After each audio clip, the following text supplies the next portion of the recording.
Well, it's been 5 days since we got all that rain. Before I take you over to the pumpkin plants and show you how they look, we'll give you an update on my dad's garden, seeing as some of you guys are interested in that.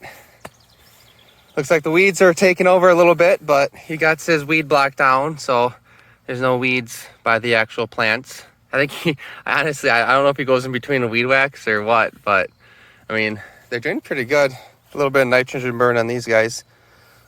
Peas, broccoli has some decent heads.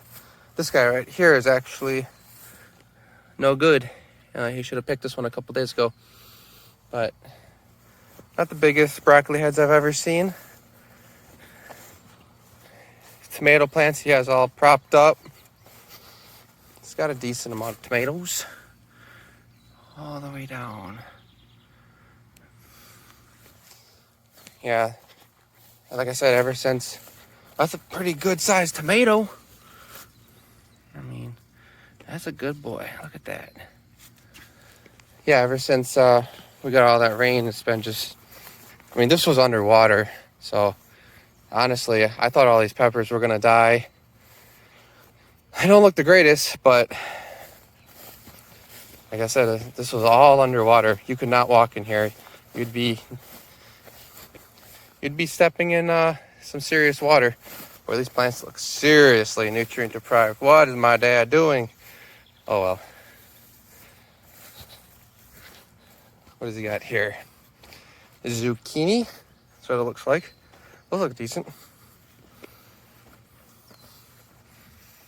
Some more zucchini over there. They looks like they didn't really come up.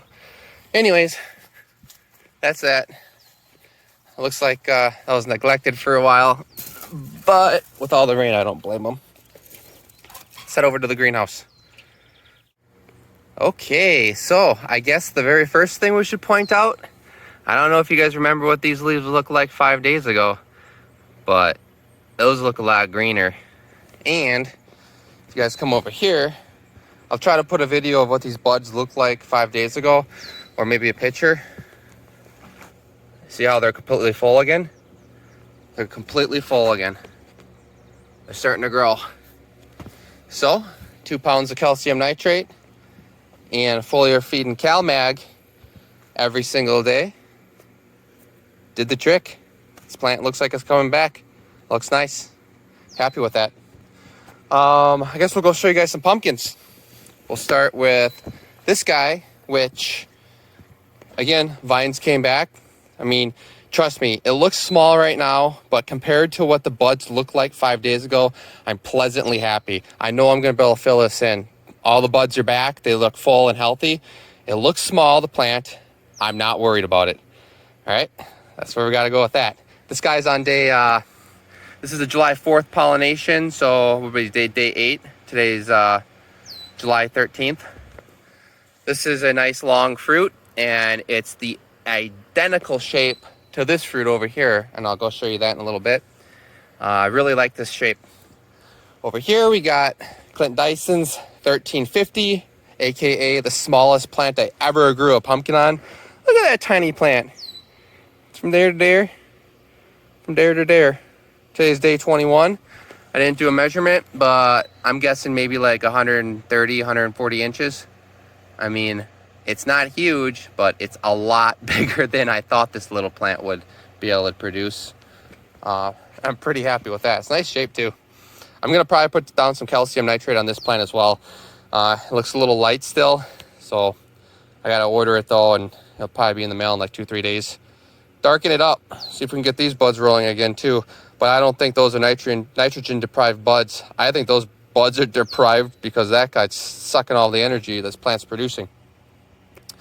It'll be interesting to see how big that fruit gets.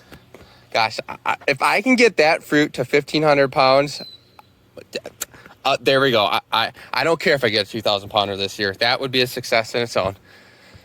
So if we come over here, this is my plant I'm extremely proud of. We'll see how it fares the rest of the season, but I'm proud of it because the shape of this fruit is absolutely perfect. It's long, tall, narrow. That tells me this cavity is something like this, I think this fruit's gonna go very heavy. I like this shape a lot. This shape I'm able to push. I'm gonna be able to push this fruit really, really hard, and I don't think I'm gonna split it. Very low probability of splitting. And this fruit is on, it was a June 30th pollination, so day 14 today. I'm very pleased with this fruit. Just the shape. I'm not necessarily, honestly, I can't remember. Every year it's like day 14, day 15 numbers. I don't care. I don't know if it's big or small for that age. I think it's a little bit bigger than my normal fruit, but it is what it is. I don't care. Over here, this is the plant that I've been able to, get to come back, and vines are growing. It's darkened up again. I have a pollination over here that is on day 16. I like this shape of this fruit. It has a big old front end.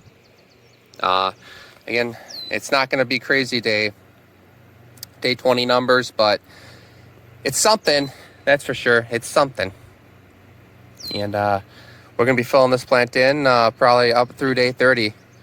That plant, everything will be terminated by day 25. That's the plan. Of course, that could change. We'll see. I already started terminating some vines on this plant. So I terminated a vine back here. I terminated 3 vines up here. So I got 4 vines terminated, and I got like 30 more to terminate within the next 13 days. So 12, 13 days. And I may put down a little bit of calcium nitrate on this plant too. It's not horrible. I mean, it's not horrible over here, but over here we're getting a little bit light. Just a little bit. It's not nearly as bad as this plant was, but hey, if that calcium nitrate worked on this plant, imagine what it's gonna do for this plant, right? So we'll see. I'm pretty happy with where we're at. Yeah, and like I said, you can't be too disappointed compared to what the plants looked like 5 days ago. So, all right, I think we'll call that a day. I'm gonna spray some fungicides and insecticides tonight. We got some rain coming tomorrow. Not as much as we have been getting, but it's gonna be scattered, so hopefully we don't get any.